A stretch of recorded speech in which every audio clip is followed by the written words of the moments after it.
দর্শক আসসালামু আলাইকুম ওয়া রাহমাতুল্লাহি ওয়া বারাকাতুহু। দর্শক, গাজীপুরের শ্রীপুর উপজেলার ঐতিহ্যবাহী সেই বর্মি বাজার আজকে বুধবার, আর আরও একটি বাজার কোরবানিদের আগে কিন্তু বর্মি বাজার রয়েছে, অর্থাৎ আগামী বুধবার, তারপর বৃহস্পতিবার দিন কিন্তু ঈদ। আর এই কোরবানির ঈদকে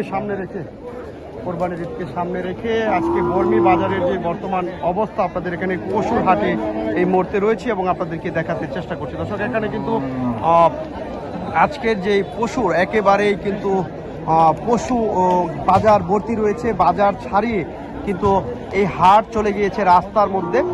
আপনারা দেখতে পাচ্ছেন যে এখানে ক্রেতা বিক্রেতার ভিড় রয়েছে, আর এই ক্রেতা বিক্রেতার ভিড়ের মধ্যে কিন্তু যারা ক্রেতা আসছেন এবং তাদের পছন্দের মতো কিন্তু পশু ক্রয় করে নিয়ে যাচ্ছেন। দর্শক, এই অবস্থা আপনাদেরকে দেখাতে চেষ্টা করছি। শ্রীপুর উপজেলার ঐতিহ্যবাহী সেই বর্মি বাজার রয়েছে, সেই বর্মি বাজারের যে আজকে যে চিত্র, আজ বুধবার যে চিত্র রয়েছে সেটা আপনাদের সামনে তুলে ধরছি।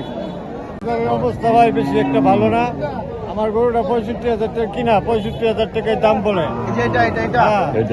আচ্ছা, এখন আপনি কত হলে বিক্রি করতেছেন? এখন বিক্রি করবার নেট করছি 70 হলে 3.5। কিন্তু ক্রেতার দাম বলছে কত? কাস্টমার দাম বলতেছে 62-63। আর এমনি অন্য বছর থেকে এবার কি অবস্থা বাজারে? বাজারের অবস্থা বেশি এবার ভালো দেখতেছি না। খুব কম। দেশের আর্থিক অবস্থা ভালো না। আপনি কয়টা গরু নিয়ে আসছেন? দুইটা। আপনি কি ব্যবসায়ী না আসলে খামারি? হালকা খামারি ও ব্যবসায়ী, দুটোটা মিলে বিক্রি করেন, আবার বিক্রি করেন। দুইটা কিনে আসছেন? আমার বাবা একটা। আচ্ছা, কি দাম কেমন বলছে? 55-50। আচ্ছা, আর বাজারে কিরকম অবস্থা অন্যান্য বছর থেকে? এবার অন্যান্য বাজার থেকে এবার খারাপ, কম বাজার।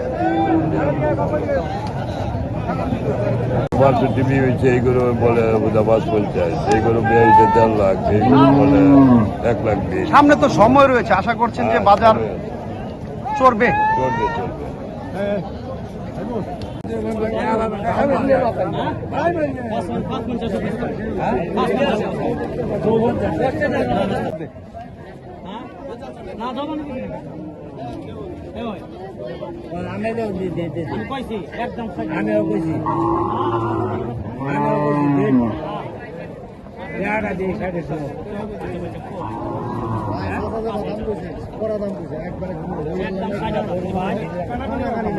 আপনার দাম চাইছেন কত?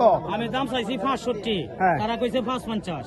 550 ডিফারেন্স আছে মোটামুটি। 5,000 টাকা ব্যবধান। আমরা যদি লাগে বানিয়ে